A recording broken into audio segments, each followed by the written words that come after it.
पे पहुंचे। ठीक है विक्रांत, महबूबा मुफ्ती कल उन्होंने पाकिस्तान राग अलाप दिया, क्या केंद्र की तरफ से कुछ बात सामने आ पाई? क्योंकि गुपकार और महबूबा मुफ्ती क्या एजेंडा लेकर कल पहुंचने वाले हैं, ये तो तस्वीर उन्होंने क्लियर कर दी। देखिए, महबूबा मुफ्ती ने अपना एजेंडा वहीं पर पत्रकारों के सामने बताया था, जो कल रिफत ने भी जानकारी दी थी हम लोगों को कि किस तरीके से पाकिस्तान से बातचीत का उन्होंने राग अलापा। लेकिन ये बात एकदम साफ क्लियर समझ लेनी चाहिए कि जो प्रधानमंत्री के साथ बैठक होगी उसमें कहीं भी ये एजेंडा नहीं है, क्योंकि भारत सरकार का रुख इस मामले में साफ है। भारत सरकार कहीं भी बातचीत का विरोध नहीं करती, लेकिन बातचीत के लिए जो एक कंड्यूसिव माहौल होता है, जो एक सकारात्मक माहौल होता है, उसको बनाने का प्रयास कभी भी पाकिस्तान की तरफ से नहीं किया गया।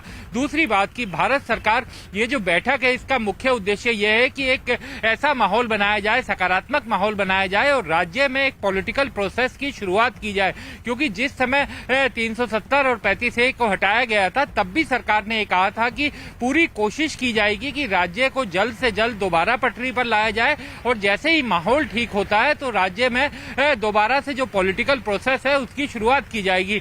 भारत सरकार की तरफ से एक बड़ा कदम उठाया गया है, तमाम उन नेताओं को बुलाया गया है जिनके स्टेक्स हैं, चाहे वो पूर्व वहां के मुख्यमंत्री हों, कश्मीर से जुड़े हुए ज्यादातर लोग हैं क्योंकि कश्मीर से ही ज्यादा मुख्यमंत्री रहे हैं, तो तमाम उन नेताओं को बुलाया गया है। जम्मू के भी नेता इस बैठक में हैं और इस बैठक का एकमात्र उद्देश्य यह है कि एक बार वहां पर जो जमीन के नेता हैं, जो राज्य के नेता हैं, उनसे एक बार उनकी राय जानी जाए। और इसी कारण तमाम पार्टियों के, किसी एक पार्टी के नेताओं को नहीं, सभी पार्टियों के नेता जो जम्मू कश्मीर में सक्रिय हैं उनको इस बैठक का न्योता प्रधानमंत्री के साथ दिया गया है। और इस बैठक में इस बातचीत की जाएगी कि आगे का जो पॉलिटिकल प्रोसेस है, जमीन जो पॉलिटिकल तैयार करनी है वो किस तरीके से खोली जाए, क्योंकि भारत सरकार ये चाहती है कि अब धीरे धीरे स्थिति क्योंकि सामान्य की तरफ बढ़ रही है तो इसे खोला जाए। हालांकि ये बात सही है कि महबूबा मुफ्ती और तमाम ऐसे नेता वो कोशिश जरूर करेंगे इस बैठक में अपनी बात उठाने की, लेकिन वो बैठक के एजेंडे में नहीं है।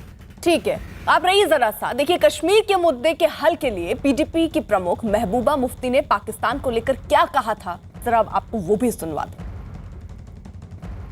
जम्मू कश्मीर के हालात सुधारने, इस खिते में अमन लाना है, न सिर्फ जम्मू कश्मीर या हमारे मुल्क के अंदर बल्कि पूरे खिते में, तो इसके बगैर कोई चारा नहीं है। क्लियर कर दिया, नो कॉम्प्रोमाइज ऑन दैट। और डायलॉग की बात, हमसे डायलॉग कर रहे हैं, हम कहते हैं कि ये दोहा जाके तालिबान से डायलॉग कर रहे हैं, आपने सुना होगा हमारी गवर्नमेंट। तो जम्मू कश्मीर में डायलॉग करे और सबके साथ करे और पाकिस्तान के साथ भी करे रेजोल्यूशन के लिए। वही महबूबा मुफ्ती के बयान पर बीजेपी नेता रविंद्र रैना ने क्या कहा, वो भी सुनिए। पीएम के साथ आज आपकी बैठक हुई है, क्या निर्णय हुआ है, क्या कहेंगे वहां पर? माननीय प्रधानमंत्री नरेंद्र मोदी साहब ने पिछले 7 वर्षों में जो जम्मू कश्मीर की जनता को प्यार दिया है, प्रधानमंत्री जी ने बड़े मन से और बड़े दिल से जम्मू कश्मीर के लोगों की सेवा की है।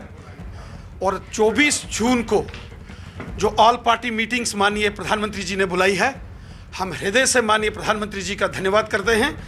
भारतीय जनता पार्टी इस बैठक में भाग ले रही है और जम्मू कश्मीर के राष्ट्रवादी लोगों की बुलंद आवाज बनकर भारतीय जनता पार्टी इस बैठक में।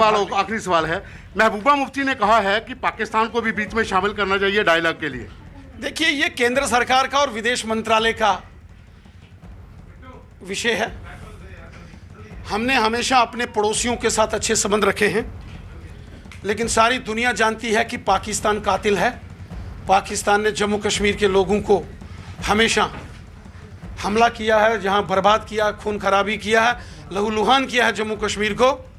तो मेरे को नहीं लगता कि गुपकार अलायंस कहता है 370 को हटना चाहिए, जम्मू कश्मीर को फिर राज्य बनाना चाहिए। जम्मू कश्मीर से धारा 370 को हटा दिया गया है। अब 370 एक पास्ट है, वो एक इतिहास बन चुका है, उसकी वापसी अब संभव नहीं है। विक्रांत, कांग्रेस की तरफ से कुछ बात सामने आई, कांग्रेस के कौन कौन से नेता हैं जो कल होने वाली बैठक में शामिल होने वाले हैं? देखिए, कांग्रेस की तरफ से भी 3 नेता इस बैठक में आएंगे। गुलाम नबी आजाद, क्योंकि राज्य के पूर्व मुख्यमंत्री हैं, वो इस बैठक में रहेंगे। ताराचंद, जो उप मुख्यमंत्री भी रहे हैं, वो यहाँ पर रहेंगे। और साथ ही साथ जो प्रदेश अध्यक्ष हैं कांग्रेस पार्टी की इकाई के, वो भी यहाँ पर रहेंगे। कांग्रेस ने इस बैठक में आने से पहले अपनी एक बैठक जरूर की थी। कल भी वो बैठक हुई थी और उससे पहले भी एक आध बार बैठक हुई। और कांग्रेस का इस मामले में जो स्टैंड है, वो अभी तक यही कह रहे हैं कि इस मामले में वो जम्मू कश्मीर के राज्य का जो दोबारा मांग है, वो दोबारा से अपनी बात को उठाएंगे। लेकिन जिस तरीके से गुपकार जो समूह है, उसके लोग जो कह रहे हैं कि हम 370 की वापसी पर अड़े हुए हैं, उनका यह कहना है कि राज्य में तब तक अमन शांति नहीं आएगी जब तक 370 को वापस नहीं लाया जाएगा। मुझे नहीं लगता कि कांग्रेस समेत कोई जो राष्ट्रीय दल है वहां पर इस तरीके की मांग कर सकते हैं। लेकिन जो क्षेत्रीय दल हैं, जिनकी पूरी राजनीति केवल कश्मीर के इलाके पर टिकी हुई है, वो इस तरीके की मांग जरूर करेंगे।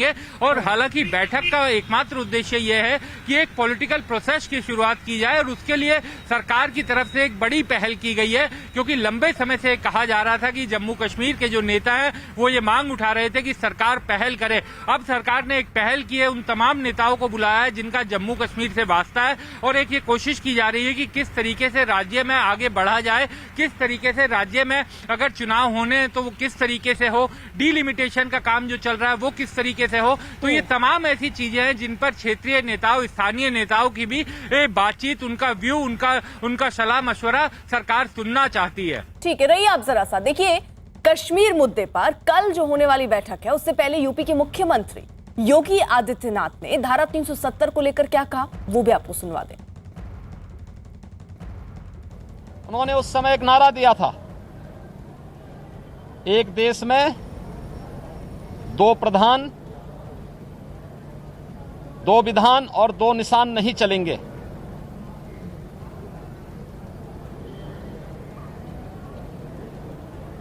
इसके खिलाफ उन्होंने आंदोलन चलाया और एक साजिश का शिकार बने। 1953 में आज ही के दिन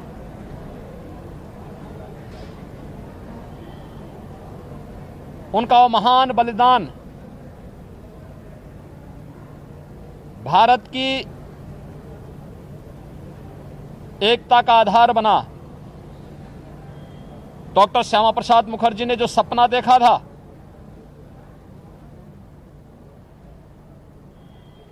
हम सब अभिनंदन करते हैं भारत के यशस्वी प्रधानमंत्री श्री नरेंद्र मोदी जी का,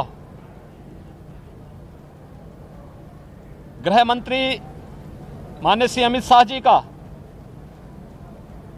जिन्होंने डॉक्टर श्यामा प्रसाद मुखर्जी के सपने को साकार करते हुए 5 अगस्त 2019 को कश्मीर में धारा 370 को पूरी तरह समाप्त करते हुए वहां के विकास की एक नई रूपरेखा तैयार करते हुए जम्मू कश्मीर को ही विकास की मुख्य धारा से जोड़ने और भारत देश से आतंकवाद के समूल नाश करने के संकल्प को आगे बढ़ाया।